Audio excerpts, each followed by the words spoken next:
Le donga commence par une maison du village. La maison appartient à une famille connue comme le meilleur épéiste du monde. Il s'agit de la famille Zheng.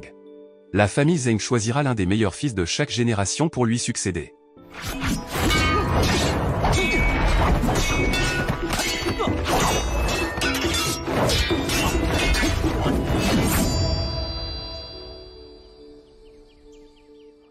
Pendant ce temps, un autre fils qui n'a pas été choisi sera sacrifié comme condition pour fabriquer la meilleure épée qui sera utilisée par le successeur. Cela est également arrivé à deux frères, Zheng Jian et Zheng Ju. Les compétences d'épée de Zheng Jian étaient en fait bien supérieures à celles de Zheng Ju. Mais Zheng Jian a succombé à Zheng Ju parce qu'il aimait vraiment son petit frère. Vice versa avec Zheng Ju qui aime aussi son frère, donc il ne veut pas que Zheng Jian se sacrifie pour lui. Par conséquent, Zheng Ju a essayé de contrecarrer le rituel sacrificiel que Zheng Jian était sur le point de subir. Plusieurs années plus tard, il semble que Zheng Jian ait travaillé comme garde du corps pour un vice-ministre nommé Monsieur He. De plus, il porte alors le mandat d'enseignant de Fanzi qui est le fils de M. Et la loyauté de Zheng Jian envers Monsieur He était incontestable. Il a même promis d'enseigner à Fanzi toutes ses compétences de combat. En dehors de cela, il était également déterminé à faire de Fanzi un homme honorable et bon.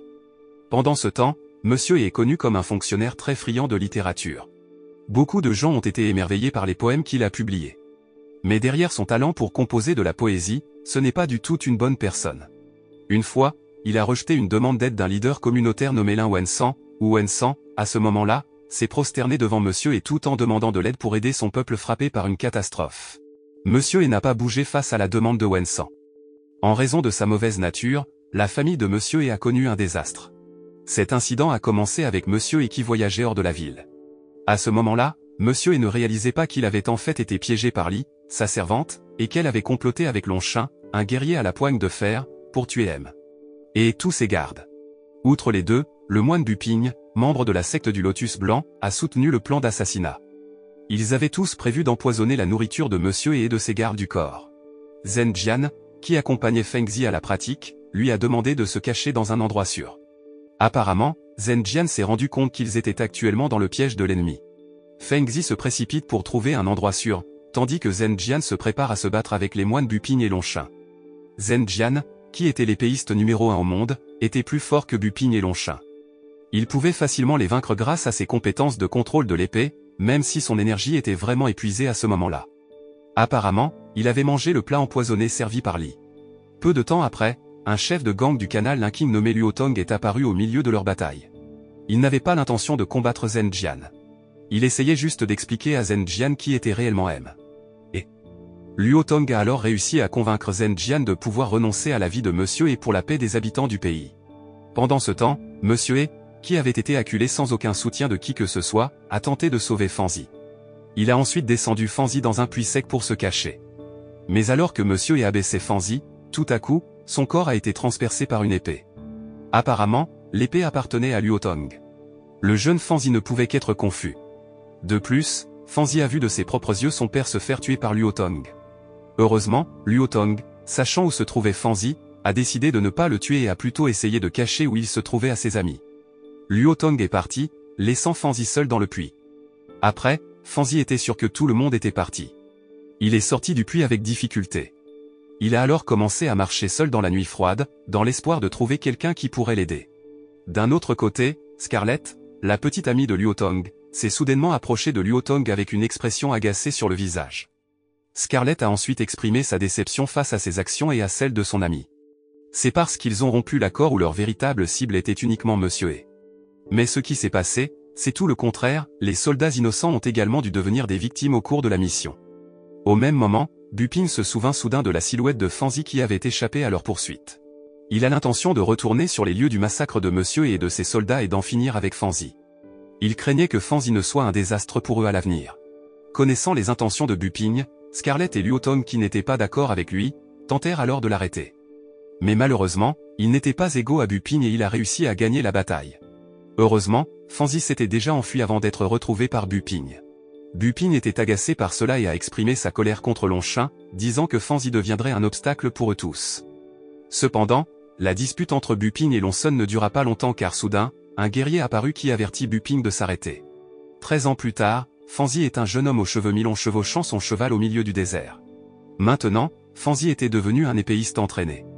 Il se mit à la recherche du tueur qui avait coûté la vie à son père et à ses troupes. Les premières cibles de Fanzi furent Li et Longchin.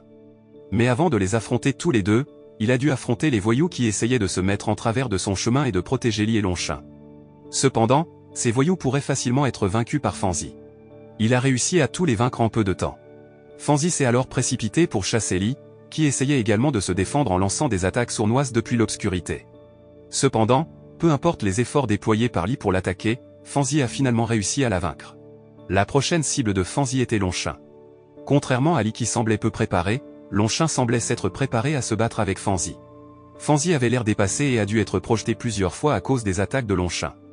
L'attaque de Longchin n'a pas fait abandonner Fanzi jusqu'à ce qu'il puisse le contre-attaquer.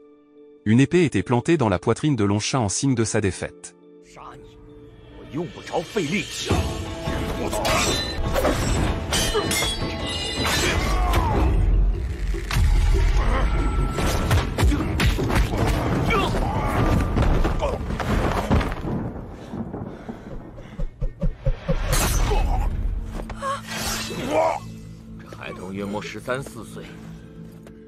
Les affaires de Fanzi étaient terminées dans la ville. Il a ensuite continué son voyage à cheval jusqu'à la ville de Donglé. La cible cette fois était Scarlett. En chemin, Fanzi semble rencontrer quelqu'un nommé Xuen. C'était un épéiste. Il a dit à Fanzi quelle direction prendre pour atteindre la ville de Donglé. Fanzi a ensuite suivi les instructions de Xuen jusqu'à ce qu'il arrive finalement à la ville de Donglé. Fanzi a alors immédiatement rencontré Scarlett à sa résidence. Le combat était de retour entre Scarlett et Fanzi. Jusqu'à ce que finalement l'épée de Fanzi touche le visage de Scarlett, qu'elle avait toujours protégé. Cela désespère Scarlett et elle choisit de se suicider. Avant de le faire, Scarlett a informé Fanzi que sa prochaine cible était Luo Tong qui résidait dans l'allée du canal de l'Inquigne.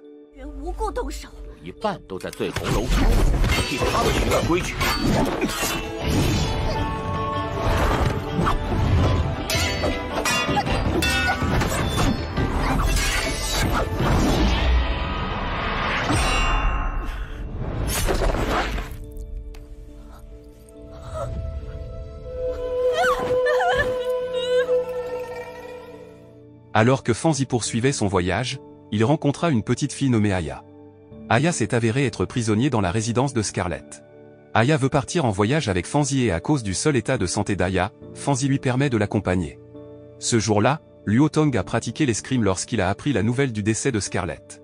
Peu de temps après, Fanzi est arrivé à la résidence de Luo Tong. Luo Tong, qui ne s'attendait pas à être approché par Fanzi, parut très surpris. Les combats sont inévitables entre les deux. Luo Tong était en effet célèbre pour ses compétences à l'épée, mais son physique n'était plus le même qu'avant. Il était donc assez facile pour Fanzi de le vaincre.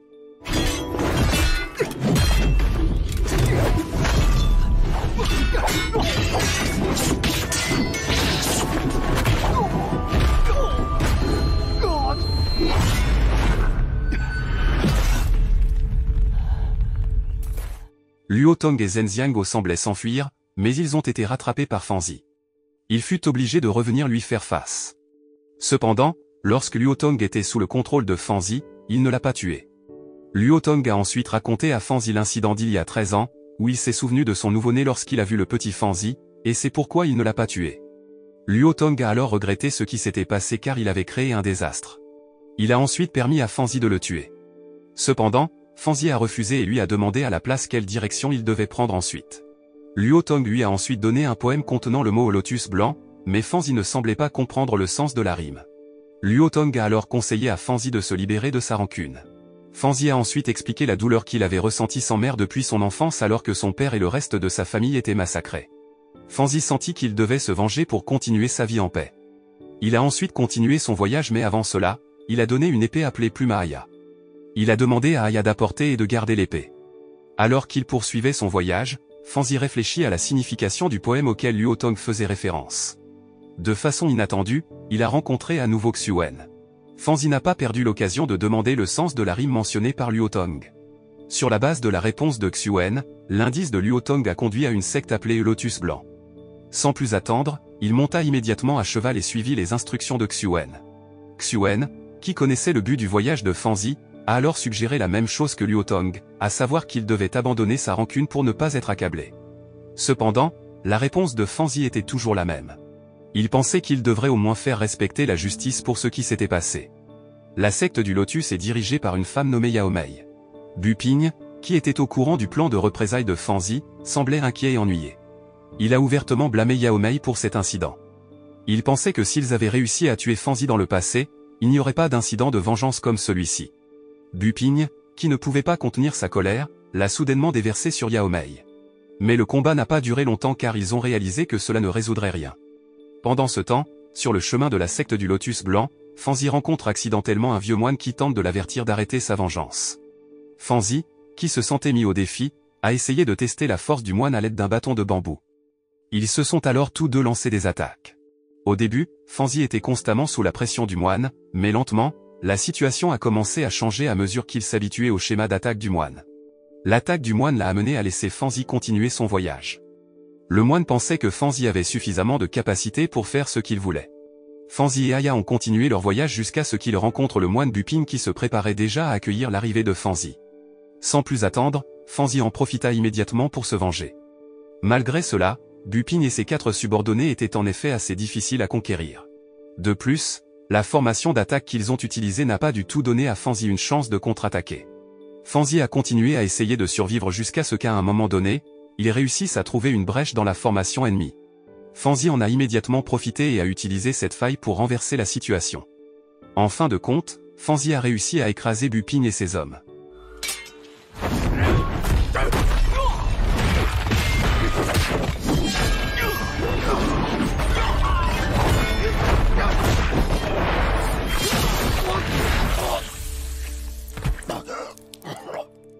Mais la mort de Buping n'était pas la seule raison pour laquelle Fanzi est venu à la secte du Lotus Blanc. Apparemment, il a également l'intention d'achever Yao Mei, le chef de la secte du Lotus Blanc. Fanzi, qui était enveloppé de colère, a immédiatement battu Yao Mei avec des attaques mortelles.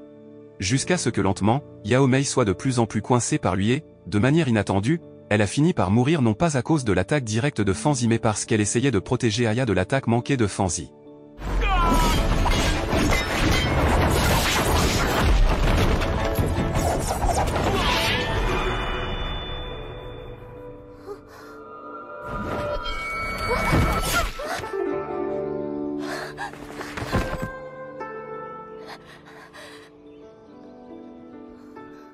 En fait, Yao Mei était déjà prête à se sacrifier parce qu'elle pensait que c'était la seule façon de satisfaire le désir de vengeance de Fanzi. Mais malheureusement, même la mort de Yao Mei ne marquerait pas la fin de la vengeance de Fanzi. Parce que Fanzi avait juré qu'il ne s'arrêterait jamais avant de tuer le cerveau qui avait prévu de tuer son père. Fanzi s'est alors approché de Wensan. Sous le règne du père de Fanzi, Wensan était l'ambassadeur impérial qui servait également le gouvernement impérial. Cependant, après avoir été interrogé, Wensan s'est avéré être le cerveau du massacre de son père et de ses troupes. Wensan a ensuite expliqué qu'il n'avait pas l'intention de tuer toute la famille et les gardes du corps de Monsieur He. Par conséquent, il était prêt à donner sa vie pour Fanzi. Mais étonnamment, alors qu'il était sur le point de balancer son épée sur Wensan, Fanzi a été soudainement arrêté par Zhen Jian. Fanzi, qui s'est senti trahi, s'est alors tourné vers l'attaque. Il attaquait à l'aveugle, et plusieurs attaques pourraient faire tomber l'ancien meilleur épéiste. Les quelques attaques lancées par Fanzi pourraient frapper durement Zhen Jian.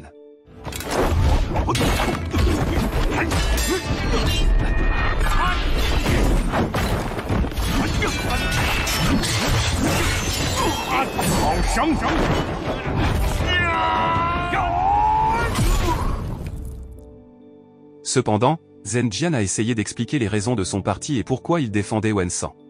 Selon lui, Wensan essayait de défendre les droits de son peuple et essayait d'arrêter Monsieur He, qui utilisait son pouvoir pour détourner une aide qui était en réalité destinée aux victimes des inondations. À la suite de ces actions, des milliers de vies furent perdues à cette époque.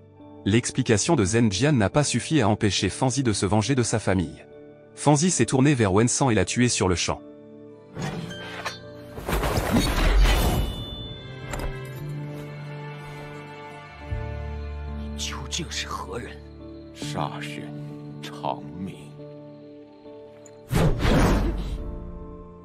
Mais avant que Wensan ne rende son dernier soupir, il a dit à Fanzi que le voyage de Fanzi jusqu'à présent avait en fait été provoqué par un parti qui voulait sa mort.